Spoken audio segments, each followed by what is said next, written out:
Assalamualaikum warahmatullahi wabarakatuh. Alhamdulillahirabbil alamin. Wassalatu wassalamu ala asrofil anbiya'i wal mursalin wa ala alihi washabihi rasulillahi ajmain, amma ba'. Pertama-tama marilah kita panjatkan puja dan puji syukur kehadirat Allah Subhanahu wa taala yang telah memberikan kita kesehatan dan juga kesempatan sehingga pada saat ini dapat melaksanakan sistem perkuliahan berbasis online. Kemudian salawat dan salam tetap tercurahkan buat junjungan Nabi besar kita, yakni Nabi Muhammad Sallallahu Alaihi Wasallam. Allahumma sholli ala Sayyidina Muhammad wa ala ali Muhammad. Yang terhormat Bapak dosen pengampu mata kuliah Sejarah Kebudayaan Islam dan juga rekan-rekan yang berbahagia. Di sini kami akan menjelaskan tentang konsep pemikiran pendidikan perspektif Al-Ghazali.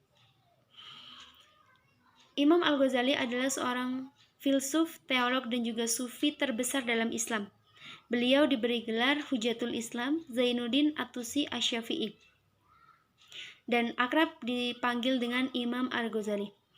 Karena lahir di Ghazlah, sebuah kota di wilayah pinggiran Khurasan, Iran, pada tahun 450 Hijriah atau sekitar 1058 Masehi, tepatnya 3 tahun setelah dinasti Saljuk mengambil alih kekuasaan di Baghdad. Ayah Al-Ghazali adalah seorang pemintal dari kain wol, yaitu pengrajin dari bulu domba, ataupun biri-biri. Kemudian ia menjualnya dari Ghazlah ke Tus setiap harinya. Ayah Al-Ghazali adalah seorang yang miskin namun taat beribadah, mencintai ulama, dan juga aktif di dalam pengajian nasihat. Riwayat pendidikan Al-Ghazali. Ketika ia masih kecil, ia diasuh langsung dan dididik langsung oleh ayahnya, yaitu diajarkan tentang cara membaca Al-Quran dan juga ilmu-ilmu agama yang lain. Sebelum ayahnya wafat, ayahnya berpesan kepada seorang sufi yaitu bernama Abu Hamid Al-Razikin, yang tidak lain itu adalah temannya sendiri. Ia berpesan kepada seorang sufi yang sederhana tersebut bahwasanya seraya bercerita, "Saya menyesal tidak bisa belajar menulis khat ataupun menulis Arab. Oleh sebab itu, penyesalan saya ini jangan sampai terjadi kepada kedua putra saya." Dan oleh karena itu, Ayah Al-Ghazali berwasiat kepada seorang sufi tersebut untuk mendidik dan juga mengajarkan Al-Ghazali dan juga Ahmad untuk belajar menulis dan juga ilmu pengetahuan yang lain.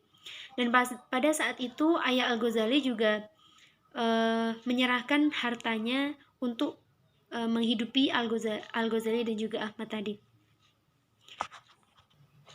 Dan setelah Ayah Al-Ghazali wafat, kemudian seorang sufi tersebut melanjutkan amanah yang diwasiatkan tadi.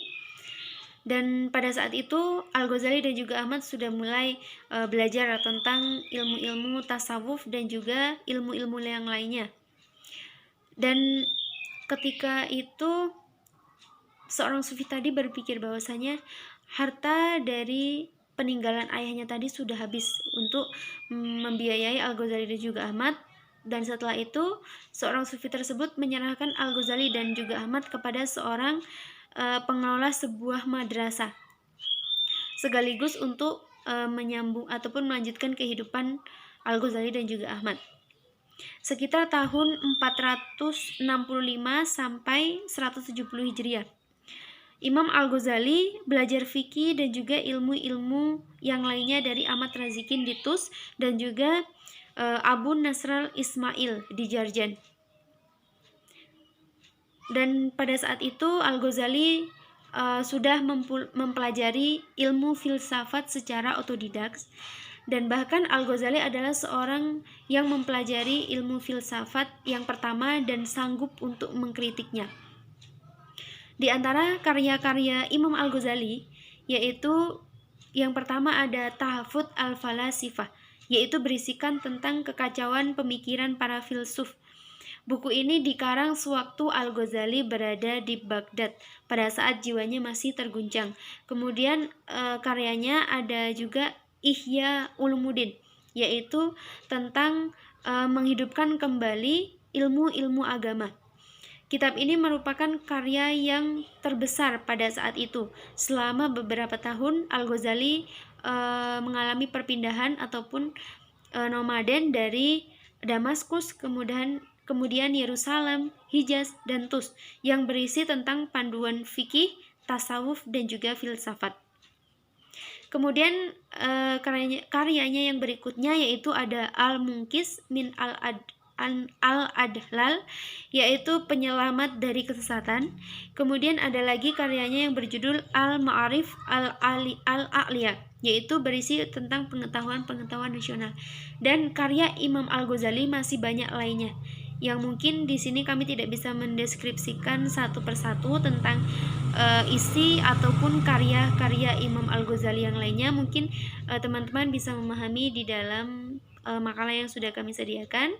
Dan mengenai bagaimana sih sistem pendidikan ataupun pendidikan pada masa Al-Ghazali ataupun perspektif Al-Ghazali, mungkin kita akan simak video selanjutnya oleh rekan saya.